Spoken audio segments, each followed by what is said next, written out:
ஞானானந்தமயம் தேவம் நிர்மலஸ்படிகாகிருதிம் ஆதாரம் சர்வ வித்யானாம் ஹயக்ரீவம் பாஸ்மகே. நெக்ஸ்ட் ஜென் அஸ்ட்ரோ டிவி நேயர்களுக்கு அஸ்ட்ரோ கேஎஸ் ஐயங்காரின் பணிவான நமஸ்காரங்கள். 2026 புது வருட ஆங்கில புத்தாண்டு பலன்கள். முதல்ல எல்லோருக்கும் என்னுடைய ஆங்கில புத்தாண்டு நல்வாழ்த்துக்கள். என்னுடைய சப்ஸ்கிரைபர்ஸ், என்னை ஃபாலோ பண்ணுறவங்க எல்லாருக்குமே உங்களுக்கு வாழ்த்துக்கள். சரி, இந்த 2026 புது வருஷம், எதனால் நம்ம இதை புது வருஷம்னு சொல்கிறோம் அப்படின்னா, ஃபினான்ஷியல் நியூ இயர் அப்படின்னு சொல்லக்கூடியது, அதாவது உலகம் மொத்தமே கடைபிடிக்கக்கூடிய கேலண்டர் இயர்னு சொல்லக்கூடிய 2026 வருடம் ஜனவரி மாதம் 1ஆம் தேதி அதிகாலை 00 hours அப்படின்னு சொல்லக்கூடிய விஷயத்தை இந்த வருஷம் மார்கழி மாதம் 16ஆம் தேதி பிறகுறது. இந்த வருஷம் பார்த்தாலேயானால் நட்சத்திரம்னு பார்க்கும்போது ரோகிணி 1ஆம் பாதம், ரோகிணி நட்சத்திரத்தில் சந்திரன் உச்சம் பெற்ற நிலையில் பிறக்கக்கூடிய காலகட்டமாக அமைகிறது.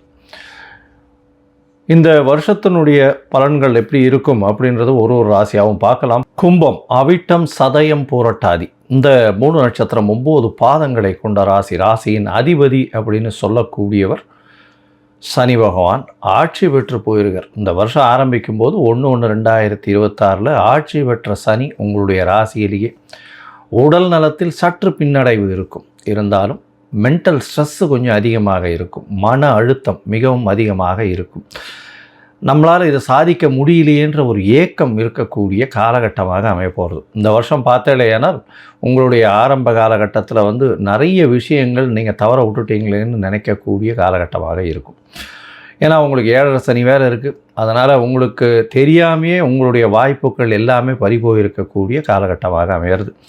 உங்களுடைய ராசிக்கு 2ஆம் இடத்துல சனி பகவான் போகிறார். அதாவது பாத சனின்னு சொல்லக்கூடியது. இவ்வளவு நாளாக 5 வருஷமாக படாத பாடுபட்டிருப்பீங்க.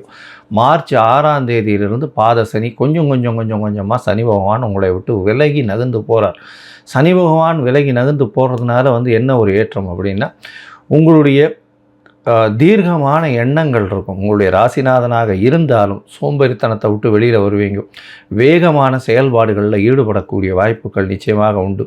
உங்களுடைய செயல்பாடுகளுக்கு அங்கீகாரம் வரக்கூடிய வாய்ப்புகள் நிச்சயமாக இருக்கும். இந்த காலகட்டத்தில் பார்த்தோன்னா உங்களுடைய ராசிக்கு 5ஆம் இடத்துல வக்கரம் பெற்ற குரு பகவான் இருக்கார். 5ஆம் மாதம் கடைசி வரலும், அதாவது 26/5/2026 வரலும் உங்களுடைய ராசிக்கு 5ஆம் இடத்துல இருக்கிறதுனால அது ஒரு பெரிய விசேஷம். ஏன்னா உங்களுடைய ராசியை பார்க்கறதுனால உடல் நலத்தில் சற்று கொஞ்சம் பெட்டராக இருக்கக்கூடிய வாய்ப்புகள் இருக்குது. அதுக்கப்புறம் அவர் 6ஆம் இடத்துக்கு போய்டுறார். 6ஆம் இடத்துக்கு போகிறதுனால சிறு சிறு மன கிளேசங்களை கொடுப்பார். புதிய கடன் சுமைகளை கொடுக்கக்கூடிய வாய்ப்பு. அந்த கடன்கள் சுப கடன்களாகவே அமையும். வேலை கிடைக்கக்கூடிய வாய்ப்பு, வேலையில் மாற்றங்கள் இருக்கக்கூடிய வாய்ப்பு இந்த காலகட்டத்தில் வரும். 2ஆம் இடத்துல சனி பகவான் வரும்போது குருவின் பார்வையும் அதில் உழறது பெரிய விசேஷம். அதனால் குடும்பத்தில் கொஞ்சம் சலசலப்பு இருக்கக்கூடிய வாய்ப்பு உண்டு. இருந்தாலும் பணம் வரவருக்கு பஞ்சம் இருக்காது. இந்த குரு பகவான் உங்களுடைய ராசிக்கு கிட்டத்தட்ட ஒரு 5 மாதம் 6ஆம் இடத்துல இருக்கார். 6ஆம் இடத்துல இருக்கும் பொழுது பார்த்தாலேயானால் சிறு சிறு தொல்லைகளை ஏற்படுத்துவார். இருந்தாலும் உங்களுடைய ராசிக்கு 12ஆம் இடம் 2ஆம் இடம் ரெண்டுத்தையும் பார்க்கறதுனால தூக்கங்கள் கெடாமல் இருக்கும். வெளிநாடு வெளியூர் சற்று வேலை நிமித்தமாக போயிட்டு வரக்கூடிய வாய்ப்பு இருக்கும். அலைச்சல் கொஞ்சம் அதிகமாக இருக்கும். பாத சனின்றதுனால சற்று செலவுகளும் கொஞ்சம் அதிகமாக இருக்கக்கூடிய வாய்ப்புகள் உண்டு. இந்த காலகட்டத்தில் பார்த்தோன்னா உங்களுடைய ராசியிலேயே ராகு பகவான் 11ஆம் மாதம் வரலும் இருக்கார். அந்த 11ஆம் மாதம் வரலும் இருக்கும்பொழுது அபரிமிதமான அலைகள் இருக்கும். அலைகள் என்ன இருக்கும் அப்படின்னு பார்த்தோன்னா, இந்த சாதிக்க முடியாத விஷயங்களையும் கையில் எடுத்துக்கொண்டு அதுக்குன்னு ஓடுவீங்க. அதனால் சில விஷயங்களில் பின்னடைவை சந்திக்கக்கூடிய வாய்ப்புகள் உண்டு. இருந்தாலும் உங்களுக்கு நிச்சயமாக வெற்றி வரும். எப்போது 11ஆம் மாதத்துக்கு மேலே தான் அந்த வெற்றி இலக்கை நீங்கள் அடைய முடியும். ஏன்னா குருவின் பார்வை ராகுவின் மேலே விழுறது. 12ஆம் இடத்துல ராகு இருக்குது. வெளிநாடு ஷார்ட் ட்ரிப் போயிட்டு வரக்கூடிய, இடத்தை விட்டு வெளியில் போயிட்டு வரக்கூடிய வாய்ப்புகளையும் நிச்சயமாக கொடுக்கும். மொத்தத்தில் பார்க்கும்பொழுது இந்த வருஷம் 2026 கும்பராசிக்காரர்களுக்கு ஒரு மிதமான வருஷமாகவே இருக்கும். ஏன்னா 7.5 சனி போயின்னு இருக்குது. 2ஆம் இடத்துல சனி பகவான் இருக்கார். குடும்பத்தில் சில சர்ச்சைகள் இருக்கும். பேச்சில் ரொம்ப கட்டுப்பாடாக இருக்கிறது ரொம்பவே நல்லது. பணவரவிற்கு பஞ்சம் இருக்காது. தேவையற்ற செலவுகள் கொஞ்சம் அதிகமாகவே போகக்கூடிய வாய்ப்புகள் இருக்கும். குரு பகவானின் பார்வை இருக்கிறதுனால ஓரளவு கட்டுப்பாட்டுக்குள்ளே இருக்கும்.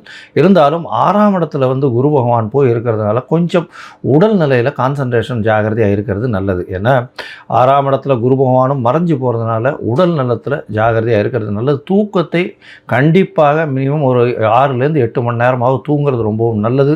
தூக்கம் கெடக்கூடிய காலகட்டமாக இருக்கும். 12ஆம் இடத்துல ராகு இருக்கிறதுனால எண்ண அலைகள் ஓடிண்டே போகும். அதனால் உங்களால் உங்களை கண்ட்ரோல் பண்ண முடியாத அளவுக்கு இருக்கும். ஏன்னா ராசியிலேயே ராகு இருக்கார், அதுக்கப்புறம் 12ஆம் இடத்துக்கும் போகிறார். அதனால் 2 விஷயமும் வந்து அந்த அளவு விசேஷத்தை கொடுக்காது. அதனால் மனத்தை ஒருநிலைப்படுத்தி கொஞ்சம் காமாக இருந்து பழகிறது ரொம்பவுமே நல்லது. உங்களுடைய ராசிக்கு பார்த்தோன்னா படிக்கக்கூடிய மாணவர்களுக்கு எண்ண சிதறல்கள் அதிகமாக இருக்கக்கூடிய, டிஸ்ட்ராக்ஷன்ஸ் அதிகமாக இருக்கக்கூடிய வாய்ப்புகள் நிச்சயமாக உண்டு. இந்த காலகட்டத்தில் 7ஆம் இடத்துல குரு பகவான் வரும்போது திருமணத்திற்கு வாய்ப்புகள் வரும். அதை தவிர பார்த்தேனால் முயற்சிகள் சற்று கைகூடக்கூடிய வாய்ப்புகள் உண்டு. எப்போது 10ஆம் மாதத்துக்கு மேலே சற்று கைகூடக்கூடிய வாய்ப்புகள் நிச்சயமாக இருக்கும். எதிர்பாலினத்தவர் மூலியமாக நல்ல ஒரு ஏற்றம் இருக்கக்கூடிய காலகட்டம். அதை தவிர பார்த்தேனால் புதிய கடன் வம்பு, அதாவது இதெல்லாம் வந்து யாருக்கும் ஜாமீன் கையெழுத்து போட்டுறாதீங்க. ஏன்னா 6ஆம் இடத்துல குரு வருது, உங்ககிட்டேருந்து காசை வாங்கிட்டு போடுவான், கண்டிப்பாக கொடுக்க மாட்டான். பொறுமையாக இருக்கிறது நல்லது. அந்த காலகட்டம் வந்து தாண்டி போனதுக்கப்புறம் தான் உங்களுடைய காசு திருப்பி வரும். அது வரணும். யாருக்கும் ஜாமீனும் போடாதீங்க, யாருக்கும் பைசாவும் கொடுக்காதீங்க, பொறுமையாக இருங்கும். அதனால் நிச்சயமாக ஜாமீன் கையெழுத்து போட்டிங்கன்னா நீங்கள் தான் கட்ட வேண்டி வரும். உங்களை ஏமாற்றக்கூடிய வாய்ப்புகளும் மிகவும் அதிகமாக இருக்கும். ஜாகிரதையாக இருக்கிறது ரொம்பவும் நல்லது. இந்த காலகட்டத்தில் பார்த்தேனால் நீங்கள் இந்த சரபேஸ்வரரை வணங்கிட்டு வாங்க. சரபேஸ்வரர் அப்படின்னு சொல்லக்கூடியது நரசிம்மருக்கு அந்த ஆக்ரோஷம் குறையணும்னு சிவனால் எடுக்கப்பட்ட உருவம்னு சொல்லக்கூடியது. அந்த சரபேஸ்வரருக்கு இந்த அர்ச்சனை பண்ணிட்டு வாங்க, குங்குமத்தில் அர்ச்சனை பண்ணிட்டு வாங்க. உங்கள் மேலே ஏவப்பட்ட பில்லி சூன்யம் இந்த மாதிரியான விஷயங்களும் சரி, ஏவல் இந்த மாதிரியான விஷயங்களும் சரி, இந்த சனியின் தாக்கமும் சரி, நிச்சயமாக உங்களுக்கு விட்டு போகக்கூடிய வாய்ப்புகள் உண்டு. அதை தவிர பார்த்தேனால் வாரம் உங்களால் முடிஞ்சதுன்னா அருகில் இருக்கக்கூடிய விநாயகர் கோவிலில் தயிர் சாதம் பிரசாதமாக எல்லாருக்கும் விநியோகம் பண்ண சொல்லுங்க. உங்களால் முடிஞ்சதுன்னா அது பண்ணலையானால் கண்டிப்பாக உங்களுக்கு வரக்கூடிய வந்த பிரச்சனைகள் எல்லாமே கண்டிப்பாக சூரியனை கண்ட பனி போல விலகி செல்லும். இந்த வருஷம் 2026 ஓரளவு வெற்றிகரமாக செயல்படக்கூடிய வருஷமாக அமையும்.